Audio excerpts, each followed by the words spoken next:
Shalom, puji Tuhan. Kalau pagi hari ini kita boleh kembali bangun dari istirahat kami sepanjang malam di dalam perlindungan dan pertolongan Tuhan.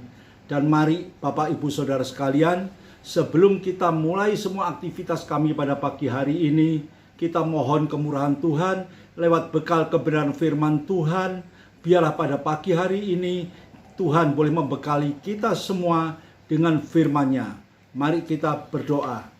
Kami bersyukur padamu ya Tuhan atas kasih kemurahan pertolongan Tuhan sepanjang malam, di mana kami boleh melepaskan segala kelelahan kami.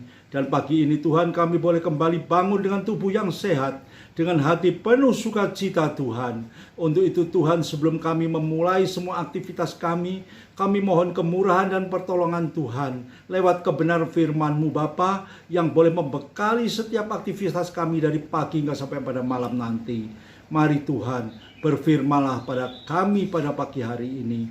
Di dalam nama Tuhan Yesus kami sudah berdoa. Haleluya. Amin. Shalom. Pagi Bapak Ibu Saudara sekalian. Mari kita mulai acara Mana Rema pada pagi hari ini. Dan mari kita baca firman Tuhan yang terdapat di dalam Wahyu pasal 2 ayat yang ke-10. Wahyu pasal 2 ayat yang ke-10.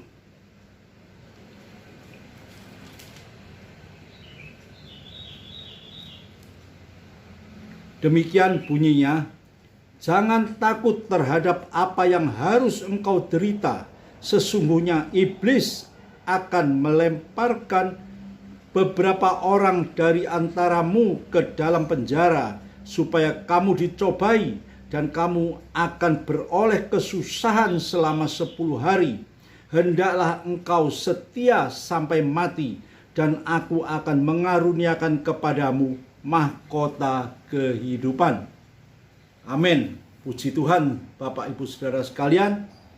Judul firman Tuhan pada pagi hari ini yaitu taat dan setia. Di sini firman Tuhan menuliskan jangan takut terhadap apa yang harus engkau derita. Saat ini kita semua menderita. Saat ini kita semua mengalami berbagai masalah di dalam kehidupan kita. Namun firman Tuhan mengatakan jangan takut. Sekalipun penderitaan ini hanya sekejap, namun Tuhan tetap minta kepada kita agar kita tetap setia sampai mati, karena aku akan mengaruniakan kepadamu mahkota kehidupan. Ini janji firman Tuhan Bapak Ibu Saudara sekalian. Mengapa Tuhan mengatakan jangan takut ya menghadapi segala bencana ini? Karena Tuhan menyertai kita. Tuhan memberikan kekuatan kepada kita. Tuhan melindungi kita. Apa yang akan terjadi tidak akan melampaui batas kekuatan kita. Oleh karena itu, Tuhan minta kepada kita agar kita tetap bertahan, taat dan setia di dalam menghadapi berbagai masalah ini. Pandemi COVID yang tidak kunjung selesai ini, masalah ekonomi yang banyak di antara kita mengalami berbagai masalah. Ya, oleh karena itu firman Tuhan mengatakan jangan takut, bertahan di dalam segala kesulitan ini. Tuhan minta kita tetap setia sampai mati. Aku akan mengaruniakan kepadamu mahkota kehidupan. Ini Tuhan Yesus berpesan kepada kita. Bukan hanya merupakan sebuah ungkapan, namun Tuhan Yesus sendiri sudah mengalami bagaimana penderitaan Tuhan Yesus di Taman Getsemani. Dikatakan oleh firman Tuhan, ya, ketakutan yang mencengkeram dalam kehidupan Tuhan Yesus yang luar biasa. Dikatakan bahkan peluhnya itu bagian tetesan-tetesan darah yang keluar dari tubuhnya. Begitu takut, begitu mencekam.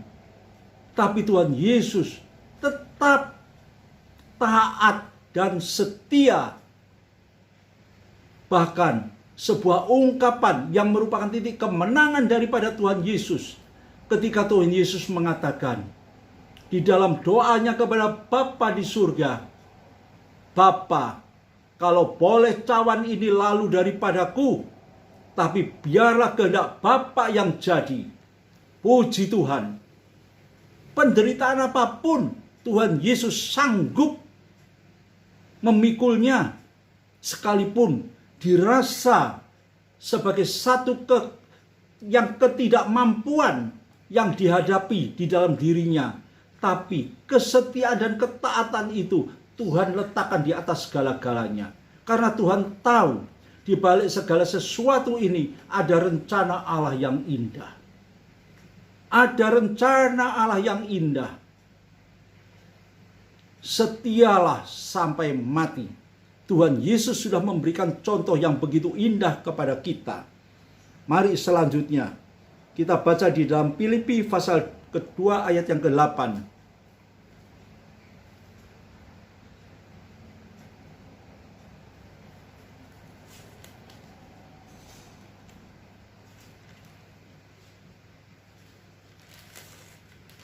Filipi pasal yang kedua ayat yang ke-8 demikian bunyinya.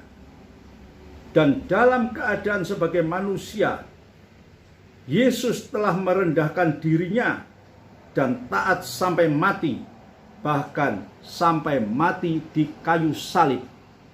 Inilah satu contoh, Bapak Ibu Saudara sekalian. Bukan Tuhan Yesus hanya minta kepada kita, tapi Tuhan Yesus sudah melakukannya. Karena di balik segala sesuatu ini ada rencana Allah yang indah di dalam bagi kehidupannya. Kalau boleh cawan ini lalu daripadaku, namun biarlah kehendak Bapa yang jadi. Bukan kehendakku, tapi kehendak Bapa yang jadi. Itulah titik kemenangan Tuhan Yesus. Dan ini boleh menjadi contoh bagi kehidupan kita, orang-orang percaya yang saat ini menghadapi berbagai masalah. Biar kita mau tetap taat, setia sampai akhir. Karena di balik segala kesetiaan dan ketaatan kita, ada rencana Allah yang indah. Ada rencana Allah yang indah. Mari selanjutnya kita baca di dalam 2 Timotius pasal yang kedua ayat yang ke-13.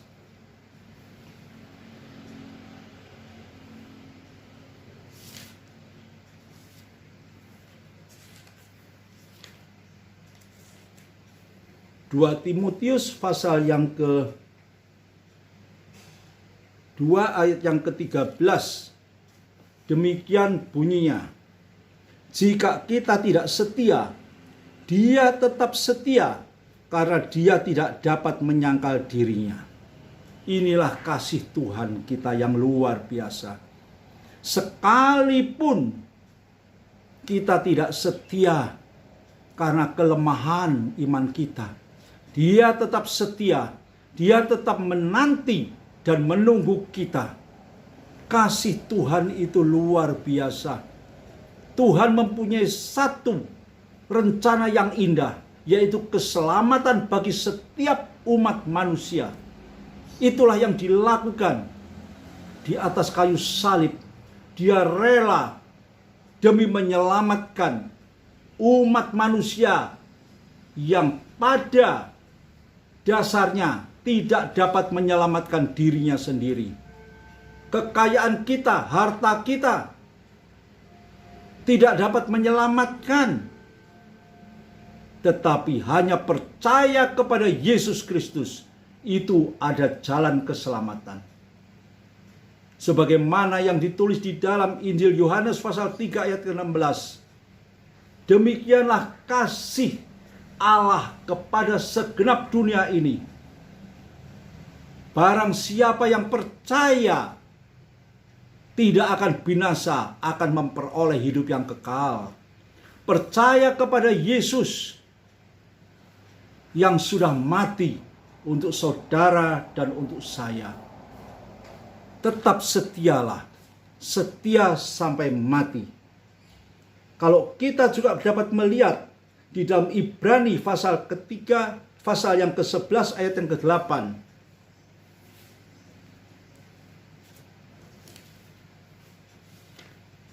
Ibrani pasal yang ke-11 ayat yang ke-8 demikian bunyinya.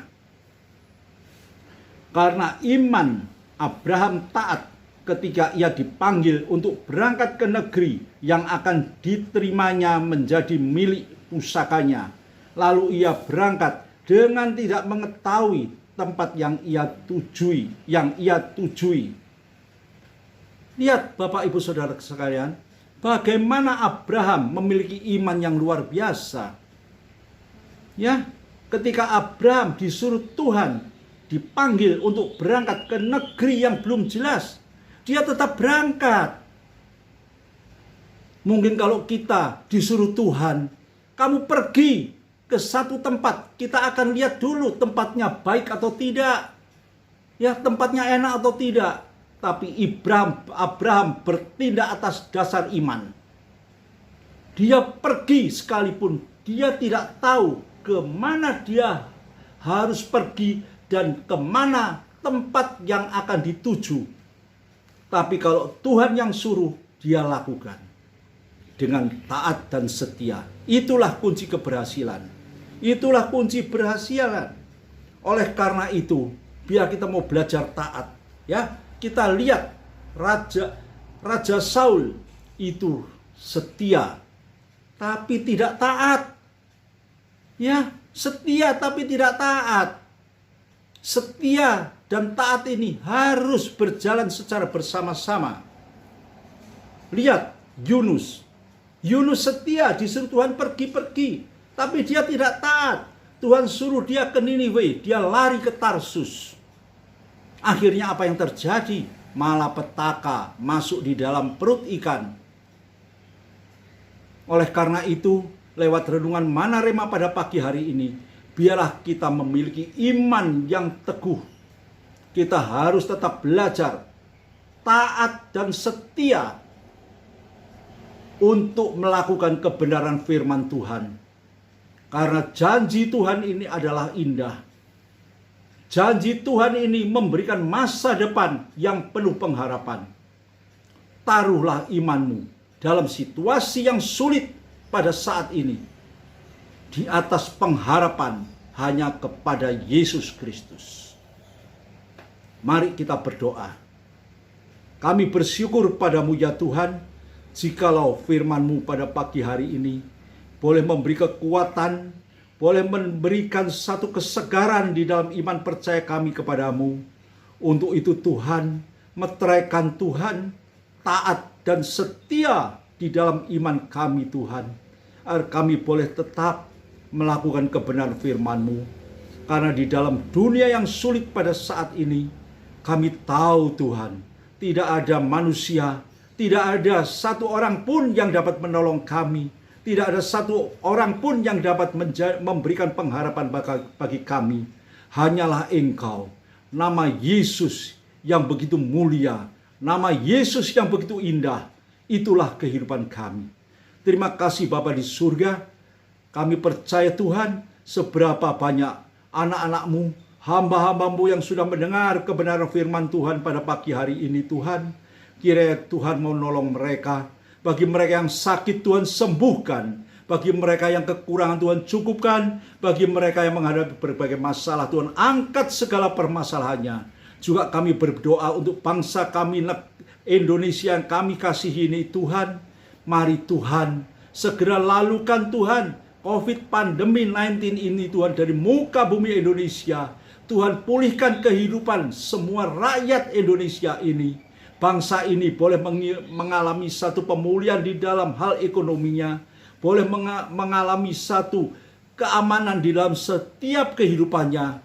Biarlah kami boleh kembali Tuhan. Semuanya menikmati hidup yang penuh sukacita. Hanya oleh kasih dan kemurahan-Mu Bapa.